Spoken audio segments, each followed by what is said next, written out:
흔히 인생이 겪는 고난의 시간을 동굴이나 터널로 비유하는 것을 볼 때가 많습니다. 캄캄하고 답답하기 때문이겠죠. 그러나 동굴과 터널은 다른 것입니다.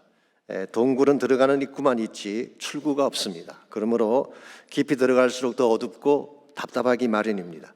그러나 터널은 다릅니다. 들어가는 입구도 있지만 반드시 나가는 출구가 있습니다. 그리고 그 출구 끝에는 항상 빛이 기다리고 있습니다. 그러므로 터널을 지나는 사람은 현재 자신의 눈앞이 아무리 캄캄하고 어두워도 낙심하지 않습니다. 조금만 더 가면 더 밝고 빛난 출구가 기다리고 있음을 알기 때문입니다. 우리 크리스찬 삶에도 어둠이 찾아올 때가 있습니다. 그러나 그것은 동굴의 시간이 아니라 터널을 통과하는 시간이라고 보아야 됩니다. 이런 면에서 우리는 아무리 고난의 터널이 깊고 길어도 당황하거나 절망해서는 아니 됩니다. 하나님께서 준비해 두신 축복의 출구가 반드시 있을 것이기 때문에 그렇습니다.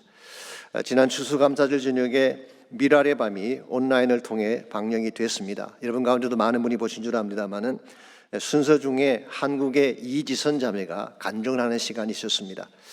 이지선 자매는 지금 물론 한동대에서 교수로 가르치고 계십니다만은 여러분 잘 아시는 대로 20대 초반에 음주운전사가 낸 사고로 전신의 55%의 화상을 입는 최악의 참상을 겪었던 분이시죠.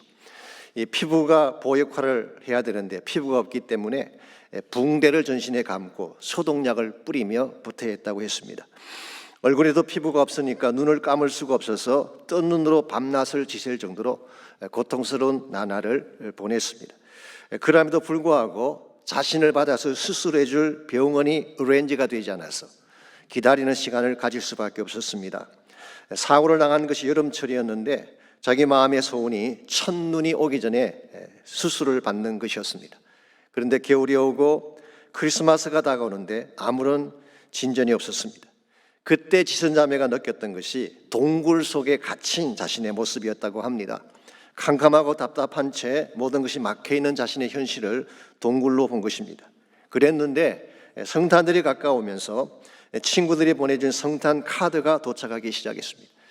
청년부 지체들이 보내준 카드도 있고 교회에서 보내준 카드도 있고 심지어는 모르시는 분들인데도 카드를 보내주신 경우가 있었어요. 그때 그녀는 그 카드를 모두 자기 병실 앞 벽면에다가 다 붙여놓고 거기에 새겨진 말씀을 읽으면서 힘을 얻었다고 합니다. 작은 글씨이긴 하지만 성탄을 알리는 소중한 말씀들이 절망 가운데 처한 그녀에게 소망의 빛을 안겨준 것입니다. 그 결과 그 다음에 봄에 수술을 받는 것이 가능했고 나중에 모든 것이 다 회복이 되었습니다. 그 후에 이분이 한 고백이 다음과 같습니다. 지나고 나서 보니 내 인생은 동굴이 아니라 터널이었습니다. 모든 어둠의 터널 뒤에 하나님이 준비해 놓으신 축복의 출구가 있다는 사실이 얼마나 감사한지를 고백하는 영상을 제가 보았습니다. 여러분 우리가 원하든 원하지 않은 우리 삶 속에도 어둠의 시간이 찾아올 수가 있죠. 그러나 우리가 나가는 어두움은 터널을 통과하는 시간입니다. 즉 이것이 우리의 끝이 아니라 이 어두운 터널 뒤에 하나님이 준비하신 출구가 반드시 존재한다는 것입니다. 지금 우리가 겪고 있는 코로나 문제도 마찬가지라고 생각합니다. 코로나 사태가 우리가 생각했던 것보다 길게 가고 있는 것은 사실이죠. 아직도 언제 끝날지 모르는 불확실성 속에 살고 있는 것도 사실입니다. 그러나 터널은 반드시 끝나는 순간이 있다는 사실을 기억하시기 바랍니다. 하나님께서 모든 것을 다스리시기 때문입니다. 이와 같이 하나님이 우리 인생을 위해 출구를 준비하셨다는 사실을 믿고 비록 현실이 어둡고 암담할지라도 믿음으로 잘 극복해 나아갈 때에 하나님의 사람답게 바르게 살 수가 있는 것입니다. 하나님은 어둠의 현실 너머에 어떤 출구를 준비해 놓았을까요? 그리고 그 출구를 향해 나아가려면 과연 무엇이 우리에게 필요할까요? 오늘 주신 본문을 중심으로 이것을 함께 정리해 보려고 합니다. 우리 같이 봉독한 본문에 보시면 영적 암흑의 시기에 하나님이 준비하신 출구를 선포했던 호세아 선지자에 대한 말씀이 오늘 본문의 내용입니다. 오늘부터 제가 호세아서를 연속으로 강의하려고 준비하고 있습니다만은 호세아서는 구약의 소선지서 12권을 시작하는 첫 번째 책이죠. 저는 개인적으로 이 책을 참 좋아합니다. 왜냐하면 호세아의 별명이 구약의 바울입니다. 그 정도로 하나님의 은혜와 사랑을 강조하는 복음 메시지가 듬뿍 담겨져 있기 때문에 호세아서를 저는 참 귀하게 여깁니다. 호세아라는 이름의 뜻이 뭘까요? 구원입니다. Salvation, Deliverance, 그런 의미를 가지고 있습니다. 구약 성경에 보시면 호세아라는 이름을 가진 사람이 두 사람이 더 나옵니다. 민수기 13장 16절에 보면 여호수아의 본명이 호세아였다고 밝히고 있습니다. 이 좌슈아라는 말, 여호수아죠. 이것도 역시 구원이란 뜻입니다. 사실은 좌슈아 혹은 예슈아, 여기서 나온 이름이 지저스죠. 이 예수와 혹은 예수스라는 것이 헬라말로 예수님인데요, 영어식으로 표기했기 때문에 지저스라고 발음하는 것입니다. 또 한 명은 열왕기하 15장 30절에 나오는 북왕국 이스라엘의 마지막 왕의 이름도 호세아였습니다. 이와 같이 왕족 중에도 호세아가 있고 이스라엘을 인도했던 지도자 중에도 호세아가 있었습니다마는 오늘 본문을 기록한 호세아는 그런 귀족이나 왕족 출신은 아닌 것 같습니다. 많은 성경학자들은 아마도 이 사람이 농사꾼이었든지 아니면 제과점 주인, 베이커리 혹은 빵 굽던 자가 아닐까 그렇게 짐작을 하고 있습니다. 왜냐하면 호세아서에 보게 되면 이 화덕 위에 빵을 굽는 혹은 과자를 굽는 비유가 많이 나오고 또 묵은 땅을 기경하라, 농사에 대한 이야기가 많이 나오기 때문에 그렇게 짐작을 하는 것 같습니다. 자, 그렇다면 호세아가 사역했던 그 시기는 어느 시기였을까요? 1절 말씀 보시게 되면 그가 사역했던 역사적 배경이 소개가 되어 있습니다. 우시아와 요담과 아하스와 히스기야가 이어 유다 왕이 된 시대, 곧 요아스의 아들 여로보암이 이스라엘 왕이 된 시대에 부엘의 아들 호세아에게 임한 말씀이라고 했습니다. 남쪽 왕국인 유다에 4명의 왕이 다스리고 있던 시기, 그리고 북왕국 이스라엘에는 여로보암이 다스린 때라고 밝히고 있습니다. 여기에 소개된 여로보암은 우리 흔히 말하는 여로보암 2세를 말하는 것입니다. 즉 주전 8세기 중엽경이 오늘 본문을 기록한 시대적 배경이라고 할 수가 있죠. 이때가 언제냐고 하면 이스라엘이 정치적으로 경제적으로 가장 부유했던 시기였습니다. 어떤 분들은 이스라엘 역사상 제2의 전성기가 도래했다 그렇게 말할 정도로 솔로몬 시대 수준까지 영토를 확장하고 백성들의 삶이 부유했던 시기였습니다. 근데 참 아이러니한 사실이 뭔지 아십니까? 이와 같이 경제적인 부가 찾아오고 정치적인 안정이 찾아왔는데 영적으로는 가장 어둡고 암담한 시기가 바로 이때였습니다. 우상 숭배와 음란으로 온 땅이 가득 차고 하나님의 심판이 코앞에 닥쳤던 때가 이때였습니다. 왜 이와 같은 현상이 일어났을까요? 경제적으로 잘 살게 되고 정치가 안정이 되면 더 하나님을 잘 섬기고 바르게 살아야 될 텐데 왜 반대로 하나님을 버리고 우상을 섬기며 거룩한 삶 대신 음란한 삶을 추구하게 된 것일까요? 그 이유는 그들의 근본이 바뀌지 않아서 그런 것입니다. 기억하실지 모르지만 북왕국 이스라엘이 시작할 때 어떻게 시작했나요? 북왕국의 초대 왕이 여로보암 1세입니다. 그가 나라를 시작한 후에 제일 첫 번째 한 일이 베델과 단이라는 두 곳에 금송아지 신상을 세우는 일을 했어요. 그리고 예루살렘을 향한 제사를 금지시키고 그 신상을 애굽 땅에서 너희를 인도해낸 신이라 그렇게 규정을 하고 우상에게 경배하도록 만들었습니다. 이와 같이 근본 마음이 우상에게 빼앗긴 상태이기 때문에 정치가 안정되고 경제적 부가 쌓인다고 해서 하나님을 경배할 가능성은 없습니다. 아마도 이렇게 그들은 생각했을 거예요. 이제 하나님 없이도 잘 살 수 있게 돼서 우리 힘으로 이룩한 이 위대한 경제와 막강한 국력을 봐, 이런 성공적인 인생 여정에 하나님이 왜 필요해? 아마 이와 같은 자세로 하나님을 배척하고 세상 쾌락을 따라갔을 가능성이 많습니다. 아무리 환경이 변해도요, 심령의 근본이 바뀌지 않으면 참된 변화가 일어나지 않는 것입니다. 그렉 로리 목사님이 자주 인용하시던 말씀을 소개해드리자면 The problem of the heart, 이 심령의 문제, 마음의 문제가 The problem of the heart is the heart of the problem. 이 마음의 문제, 심령의 문제가 모든 문제의 핵심이다, 그런 말을 했어요. 오늘 이 시대의 문제도 저는 동일하지 않는가 생각합니다. 진짜 문제는 경제가 아닙니다. 진짜 문제는 정치도 아닙니다. maybe 진짜 문제는 팬데믹도 아닐 가능성이 많습니다. 하나님을 떠난 마음이 진짜 문제인 것입니다. 사실은 그 당시 북왕국 이스라엘이 막강할 수 있었던 이유가 여로보암 2세가 잘나서 그런 것이 아닙니다. 국제 정세 때문이었습니다. 당시 북쪽의 위협 국가였던 아람 제국, 우리가 흔히 말하는 시리아 제국이죠.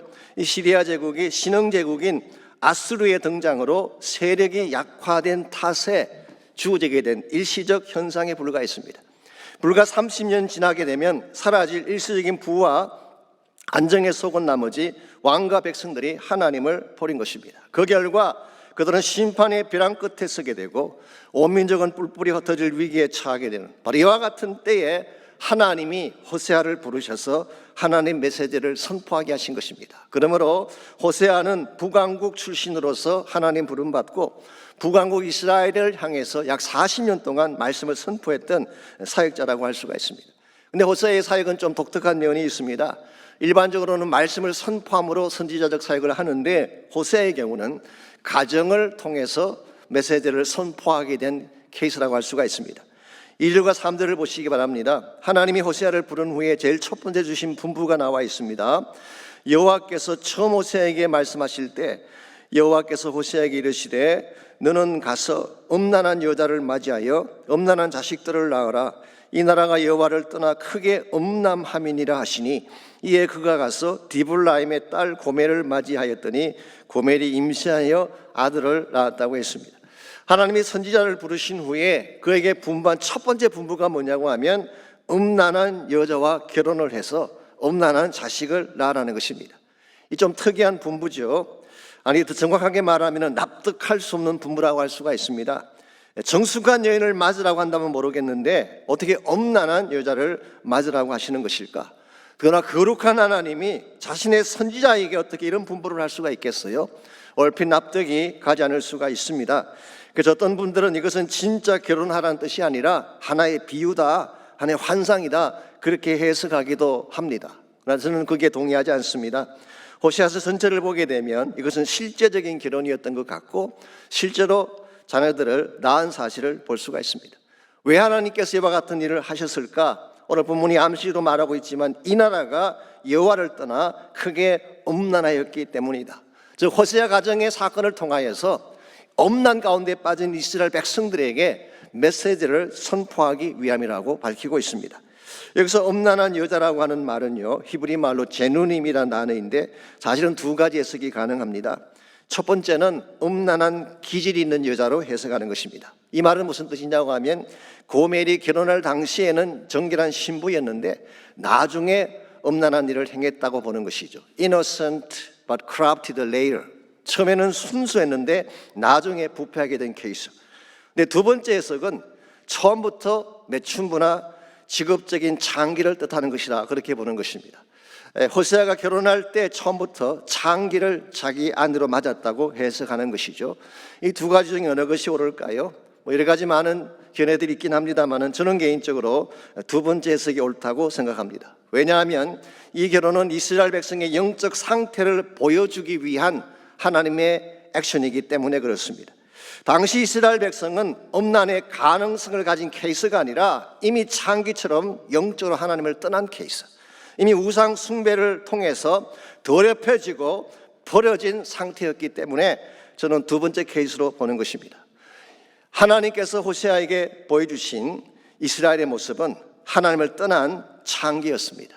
정말 음란을 행했던 악한 그런 백성이라고 표현할 수가 있습니다. 그래서 4절에서 9절까지를 계속 보시게 되면 하나님은 호세아의 자녀들의 이름을 통해서 그 백성에게 구체적인 심판 메시지를 선포하게 하셨습니다. 먼저 4절을 보시면 첫째 아들의 이름이 나오는데 이스라엘이라고 했습니다.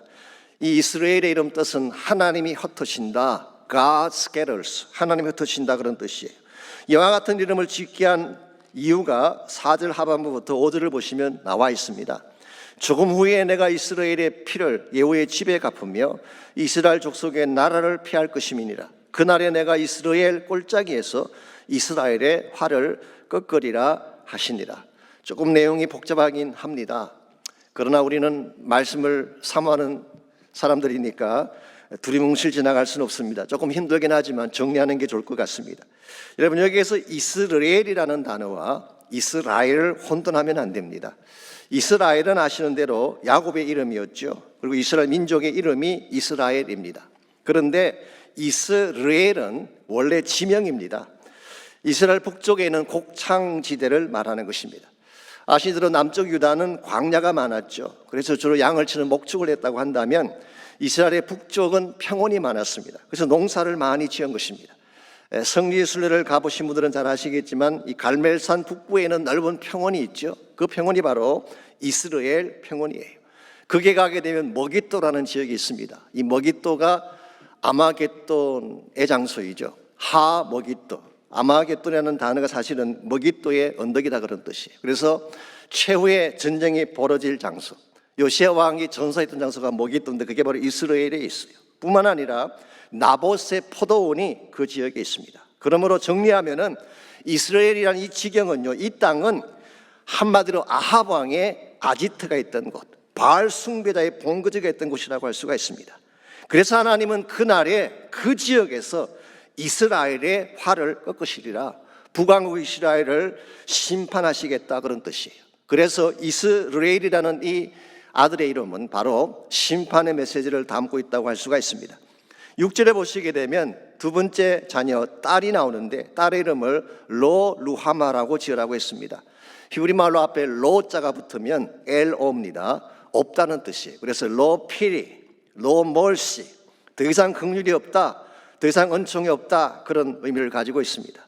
내가 다시는 이스라엘 족속을 긍휼히 여겨서 용서하지 않을 것임이니라. 그래서 로 루하마라고 짓게 한 것입니다. 하나님의 은총이 끝나게 되면 모든 것이 다 마르게 되는데 이제 더 이상 하나님께서 그 백성에게 은총을 주시지 않겠대요. 이 심각한 메시지가 아닐 수가 없습니다.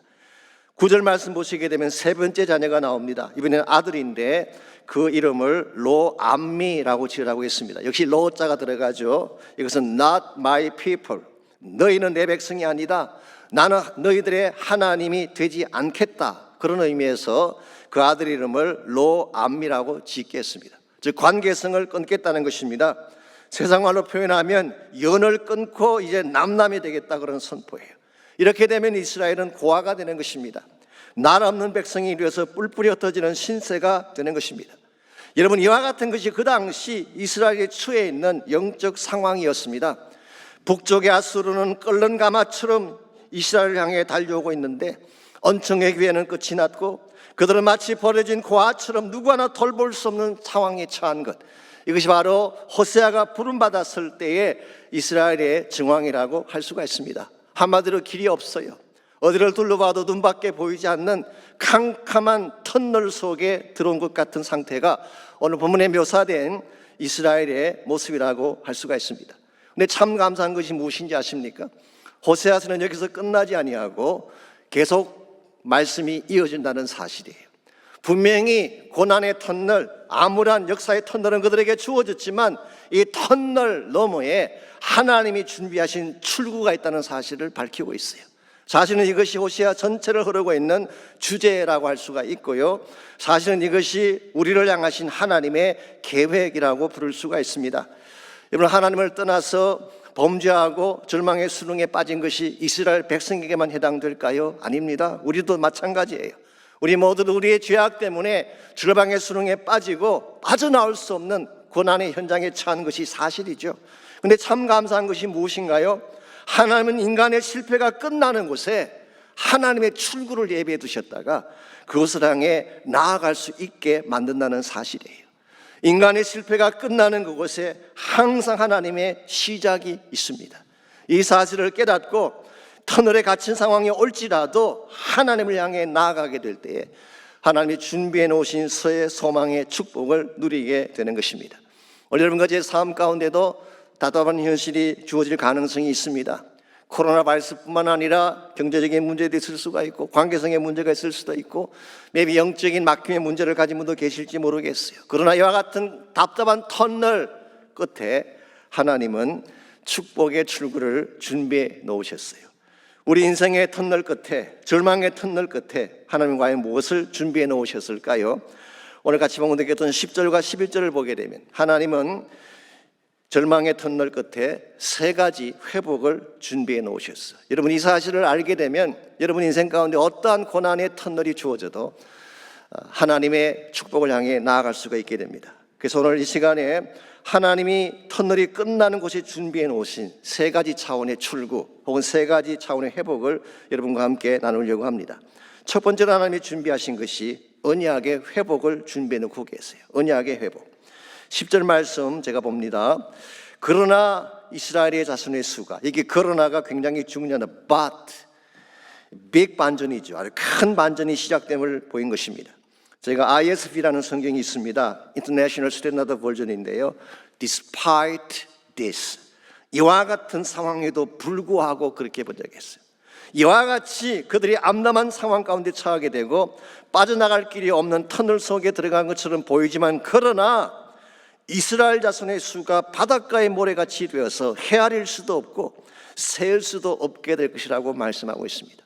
여기에 바닷가의 모래같이 헤일 수 없는 많은 숫자, 이게 언제 어디서 누구에게 했던 언약일까요?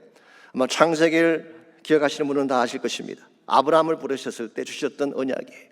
창세기 15장 5절에 보게 되면 아브라함이 자식이 없는 가운데 절망 속에서 자기 침상을 뒤척거리고 있을 때에 하나님이 그를 이끌고 바깥으로 나간 후에 뭐라고 말씀하셨어요? 하늘을 우러러 무뼈를 셀 수 있나 보라. 또 그에게 이르시되 내 자손이 이와 같으리라. 지금 아브라함에게는 아무것도 없는데, 아직 자식은 없는 상태이고 자기의 몸은 자식을 낳을 수 있는 입장이 아닌데도 불구하고 하나님 말씀하셨어요. 앞으로 너의 자손이 하늘의 별과 같이 많게 될 것이다. 아브라함이 그것을 믿었을 때에 성경은 그것을 하나님이 의로 여기셨다고 밝히고 있습니다. 하늘의 별과 같은 큰 민족에 대한 약속, 이게 바로 언약의 중요한 내용이었죠. 창세기 22장 17절을 보게 되면 아브라함이 독자 이삭을 모리아 산에 바치는 시험을 통과한 후에 하나님이 그 언약을 다시 컨펌해 주시는 내용이 나옵니다. 이렇게 기록합니다. 내가 내게 큰 복을 주고 내 씨가 크게 번성하여 하늘의 별과 같고 바닷가의 모래와 같게 하리니 내 씨가 그 대적의 성문을 차지하게 되리라. 여기에 바닷가의 모래라는 단어가 나오죠. 오늘 본문과 똑같은 단어예요. 그러므로 오늘 본문의 이 회복의 약속은 사실은 언약의 회복을 말하는 것입니다. 설명드린 것처럼 이스라엘 백성은 우상을 택함으로 하나님과의 언약을 파기했어요. 언약이라고 하는 것은 상대방이 맺는 것이기 때문에 한쪽이 그것을 파기하면 그 자체로서 언약은 깨어지고 효력이 없게 되는 것입니다. 이스라엘 민족이 하나님을 버리고 우상을 선택함으로 하나님과 맺었던 카비넌트를 깨뜨려 버렸어요. 그랬으면 하나님은 이제 이 민족을 버려도 아무 책임이 없는 것입니다. 그런데 오늘 성경은 뭐라고 말씀하고 있나요? 그들의 죄악 때문에 너희들은 나를 버리고 너희들은 나의 언약을 깨뜨렸지만 나는 너희를 버릴 수가 없다. 나는 너희들과 맺었던 언약을 절대로 파기할 수가 없다. 사실 이것이 복음입니다. 우리 인간의 죄악과 실패에도 불구하고 결코 우리를 버릴 수 없기 때문에 우리를 다시 하나님의 언약으로 돌아오게 하신 사건이 바로 복음 사건이라고 할 수 있는 거예요. 이사야 54장 10절은 이것을 다음과 같이 표현하고 있습니다. 제가 개역 한글에 있는 말씀을 인용하겠습니다. 산들은 떠나며 작은 산들은 옮길지라도 나의 인자는 내게서 떠나지 아니하며, 여기 인자가 헤세드입니다. Loving kindness 혹은 grace, love 그렇게 번역할 수 있는 단어예요. 나의 인자는 내게서 떠나지 아니하며 화평케 하는 나의 언약은 옮기지 아니하리라. 너를 긍휼히 여기는 여호와의 말이니라. 여러분, 산들은 떠나갈 수 있대요. 여기서 말하는 산들은 우리가 믿었던 어떤 대상을 의미할 수가 있습니다. 막강한 힘을 가진 사람이건 우리가 소유한 재물이건 내가 가진 권력이든 이 모든 것은 다 떠나갈 수 있는 것입니다. 온 세상이 다 나를 떠나가는 것이 가능해요. 그런데 모든 것이 다 변해도, 모든 것이 다 떠나가도 너희를 향한 나의 사랑, 너희와 맺은 나의 언약은 결코 옮겨지지 아니할 것이다. 이게 바로 하나님의 약속입니다.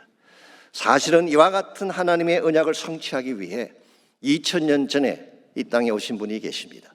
그분이 바로 우리 구주 예수님이십니다.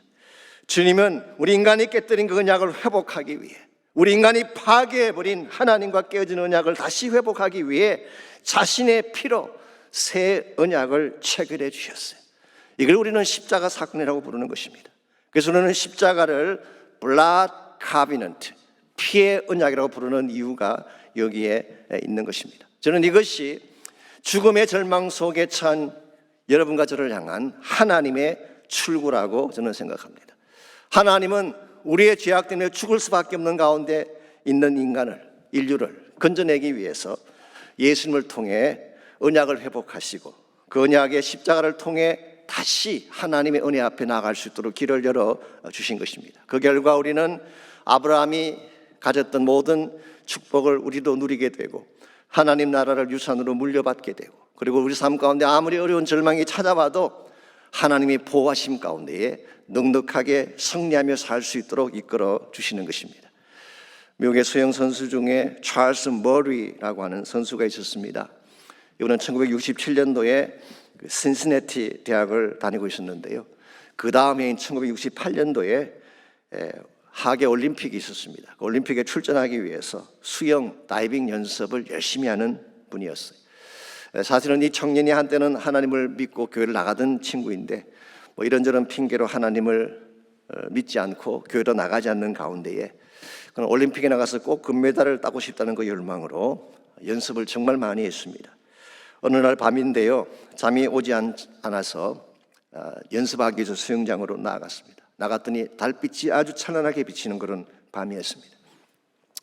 이 찰스가 달빛 아래서 다이빙을 연습하기 위해서 다이빙대로 올라서서 양손을 크게 벌렸어요.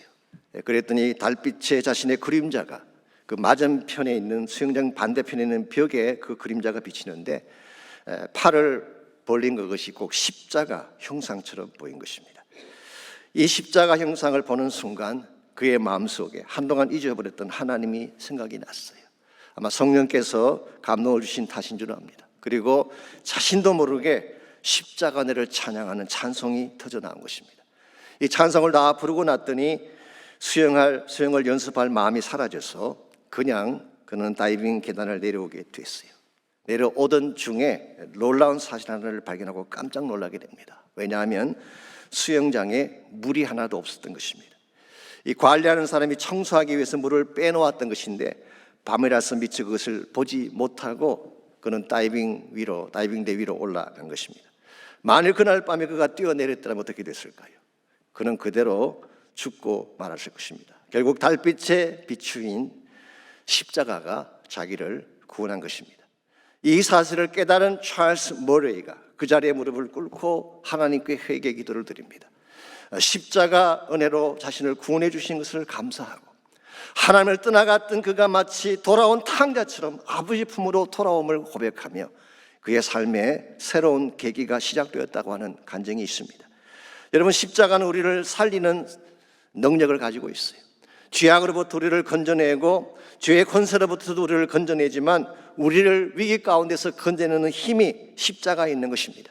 마치 유월절 어린 양의 피가 있는 집은 죽음의 사자가 건너뛰어갔던 것처럼, 그 유월절 어린 양의 피가 있는 가정은 죽음의 사자가 손을 대지 못했던 것처럼 십자가의 언약을 가진 사람, 피의 언약을 소유한 사람은 하나님이 철저하게 보호하시는 것입니다. 그러므로 여러분과 제가 다시 십자가 앞으로 돌아오고 피의 언약으로 돌아와서 하나님과의 관계가 회복이 되어져야지 여러분 인생의 진정한 차원의 회복을 향해 나갈 수가 있는 것입니다. 이런 면에서 여러분이 무슨 일을 당할지라도 어떤 상황에 처할지라도 날 사랑하신 나를 다시 회복하기 위해 피 흘려주신 주님의 십자가를 꼭 바라보시기를 바랍니다. 그게 하나님이 준비하신 출구가 있기 때문에. 두 번째로 하나님이 준비하신 것이 신분의 회복을 준비해 주셨어요. 신분의 회복. 10절 하반부를 계속 보겠습니다. 전에 그들에게 이르기를 너희는 내 백성이 아니라 한 그곳에서 그들에게 이르기를 너희는 살아계신 하나님의 아들들이라 할 것이라 그랬어요. 전에 너희는 내 백성이 아니라고 했던 그곳이 어디를 말할까요? maybe 아스루 땅을 의미할 수 있습니다. 이제 약 40년이 지나면 북왕국이 망하게 되고 북왕국 이스라엘 족속 대다수가 아스루 땅에 포로로 끌려가게 되는데 그게 사실 바벨론과 같은 지역입니다. 그러므로 아스루 땅 혹은 바벨론 지역을 의미할 수가 있죠. 그래서 그곳에서 다시 포로에서 돌아올 것을 약속한다는 말씀으로 볼 수가 있습니다. 그런데 또 한 가지 가능성은 지금 있는 팔레스타인 지역 자체를 의미할 수도 있습니다. 왜냐하면 9절에서 이미 말씀드린 것처럼 로 암미 너는 나의 백성이 아니라고 선포한 곳이 바로 팔레스타인 땅이었기 때문입니다. 그러므로 포로에서 돌아온 케이석은 아니면 팔레스타인 자체에서 선포하신 말씀의 케이석은 중요한 것은 무엇입니까? 하나님이 다시 너희들을 나의 아들로 삼겠다는 말씀이에요. 즉 상실했던 신분을 회복하겠다는 것입니다. 이것이 하나님과 절망의 터널에 빠진 인간을 위해 준비하신 두 번째 출구라고 할 수가 있습니다. 사실 우리 인생은 죄로 말미암아 하나님과 관계가 끊어지고 말지 않았습니까? 하나님과 관계가 끊어지게 되면요, 여러분은 마음 둘 곳이 없어지게 돼요. 몸 둘 곳을 찾지 못하는 것입니다. 고아처럼 헤매게 되는 것입니다. 그런데 이와 같이 관계가 끊어져서 아무도 돌볼 자가 없는 여러분과 저를 하나님 예수 그리스도를 통해서 다시 하나님의 자녀 삼아 주셨어요.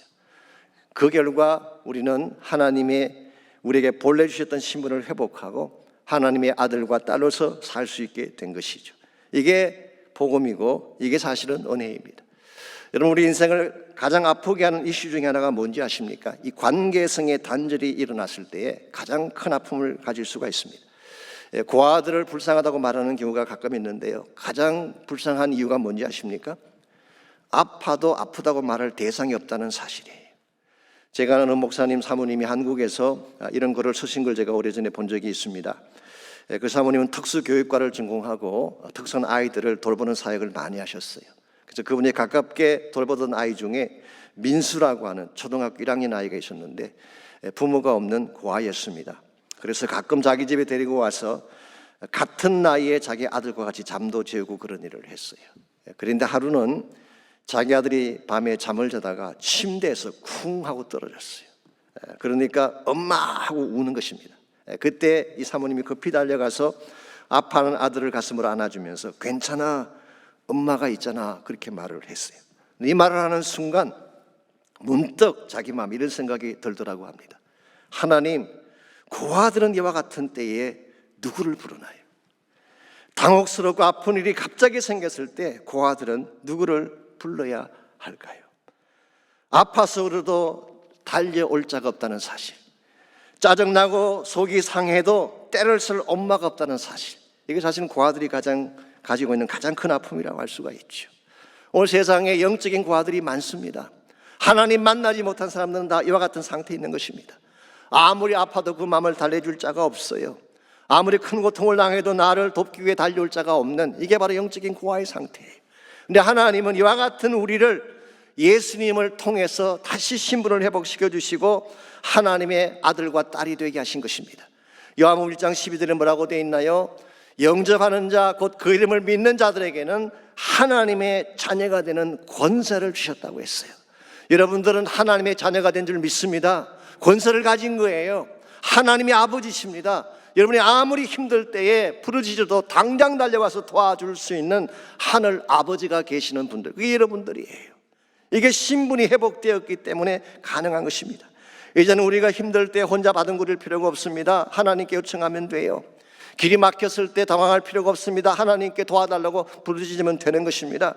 먹을 것이 없어서 망설일 필요가 없습니다. 하나님께 채워달라고 하면 하나님 채워주실 거예요. 이와 같이 하나님은 우리의 언약을 회복시켜 주심으로 우리를 살게 하셨을 뿐만 아니라 두 번째는 신분을 회복시켜 주심으로 하나님과의 관계를 회복시켜 주시고 자녀됨의 모든 축복을 누리게 하셨어요. 마지막 세 번째로 하나님이 준비하신 회복, 이것이 바로 비전의 회복입니다. 이것이 바로 하나님이 준비하신 세 번째 출구라고 부를 수가 있겠습니다. 11절 말씀 보겠습니다. 이에 유다 자손과 이스라엘 자손이 함께 모여 한 우두머리를 세우고 그 땅에서부터 올라오리니 이스라엘의 날이 클 것이미로다. 자, 여기서 주목해야 될 것이 한 가지 있는데요, 유다 자손과 이스라엘 자손이 함께 한 우두머리를 세운다고 말씀하고 있어요. 여러분 아시는 대로 남쪽 유다와 북왕국 이스라엘은 솔로몬 이후로 갈라진 국가입니다. 남과 북으로 나누어졌죠. 그랬는데 오늘 본문에서 오늘 호세아는 언젠가 때가 되면 북쪽 이스라엘과 남쪽 유다가 함께 한 우두머리를 세우는 날이 온다. 여기서 말하는 한 우두머리가 누구를 말할까요? 옛날 번역에는 한 두목이라고 번역을 했어요. 두목. 근데 그 번역도 틀린 건 아닙니다. 왜냐하면 히브리 말로 롯이라는 이 단어가 헤드, 머리라는 뜻을 가지고 있기 때문에 이것은 지도자를 말하는 것이고 더 말하자면 왕 같은 지도자를 말하는 것입니다. 자, 북왕국인 이스라엘과 남쪽 유다가 한 민족으로 다시 회복이 되어지고 그들이 함께 섬길 우두머리가 누구일까요? 그래서 바로 예수 그리스도를 말하는 것입니다. 그러므로 이 말씀은 사실은 장차 예수님께서 오셔서 모든 열방을 다시 통합하고 모든 민족을 다시 회복해서 함께 하나님 나라를 만들 비전을 설명한 것입니다. 그날이 오면은, 그랬기 때문에 그날이 오면 이스라엘의 날이 클 것이미로다, 그렇게 말씀했어요. 이건 좀 해석이 필요합니다.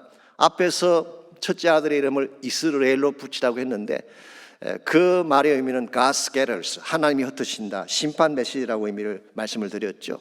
그런데 이스라엘이라는 단어에는 또 한 가지 의미가 있어요.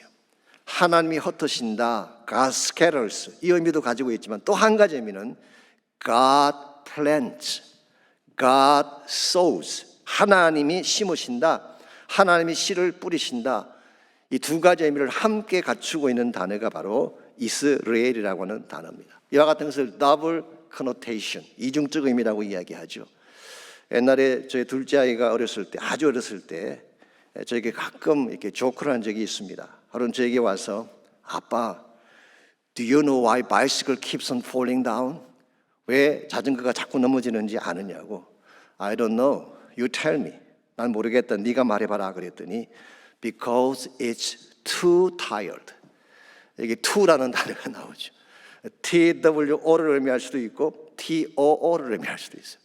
너무 피곤해서 넘어진다 그렇게 표현할 수도 있고 바퀴가 두 개이기 때문에 넘어진다. 이와 같은 것을 우리가 더블 커노테이션이라고 이야기합니다. 오늘 본문에서 호세아가 동일한 단어를 썼지만 의미는 다른 것입니다.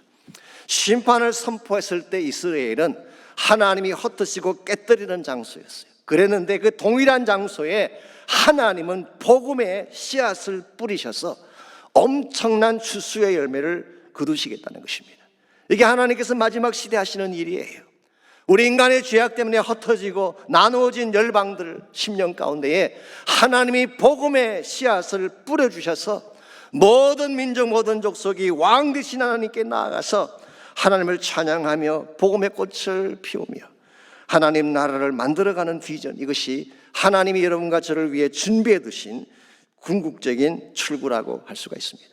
이 비전이 없다면 우리가 사는 것이 답답할 수밖에 없어요. 그냥 나에게 주어진 것, 매일매일 사는 것, 먹고 자고 일어나는 것, 이것만으로는 충분하지가 않습니다. 우리에게 이와 같은 하나님의 준비하신 출구가 분명해야지.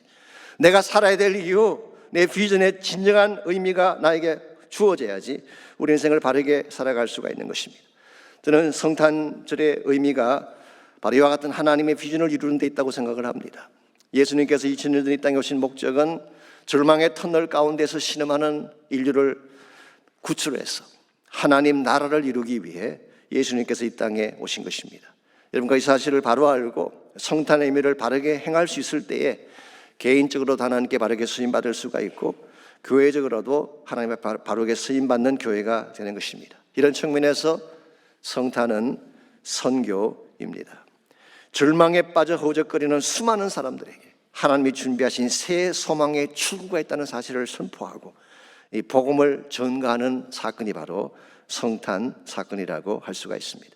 아직도 하나님을 알지 못하는 수많은 사람들에게 필요한 것은 하나님이 준비하신 새 생명과 소망의 출구예요. 이것이 바로 성탄 사건입니다. 우리는 성탄을 그저 즐기고 누리는 데만 관심 갖고 보낼 것이 아니라 이 사실을 알지 못한 채 지금도 방황하고 있는 수많은 사람들에게 여기에 소망이 있음을 선포하고 예수 그리스도만이 우리 인생의 진정한 해답이라는 사실을 알려주는 것, 이것이 바로 우리가 마땅히 해야 될 선교 사명이고 우리의 의무라고 생각을 합니다. 이런 의미에서 우리가 이제 성탄의 계절이 다가오는데 우리 성탄의 계절을 준비하면서 아직도 이 세상에는 절망 가운데 사는 사람들이 너무나 많습니다. 터널에 갇힌 채 갈 바를 알지 못해하는 수많은 심령들이 있습니다. 우리 그들에게 바른 복음을 전가할 수 있도록 여러분이 헌신하며 기도하면 좋겠어요. 혹시 여러분 가운데 여러분 자신이 아직도 터널 가운데 갇혀서 힘들어하는 분이 혹시 계신다면 이 시간 하나님이 준비하신 소망의 출구를 신뢰하고 하나님께도 믿음으로 나가는 시간이 있기를 바랍니다. 하나님께 나가서 기도하고 부르짖게 되면 하나님이 깨어진 언약도 회복시켜 주시고 자녀됨의 축복도 회복시켜 주시고 또 하나님이 직접 기적을 행하셔서 길도 열어주시고 앞길도 축복되게 아름답게 만들어 주실 것입니다. 이런 면에서 우리가 한번 이 시간에 나를 사랑하기 때문에 인생의 출구를 준비하신 그 하나님 앞에 믿음으로 나아가서 우리 기도하는 시간을 가지면 좋겠습니다. 십자가 언약을 붙잡고 기도하십시오. 하나님의 이름을 품고 기도하시기를 바랍니다. 그리고 이 땅에 있는 수많은 영혼들, 아직도 이 소식을 알지 못하는 수많은 자들에게 예수의 빛된 복음이 잘 증거될 수 있도록 함께 기도하면 좋겠습니다. 우리 한 목소리로 함께 기도하겠습니다.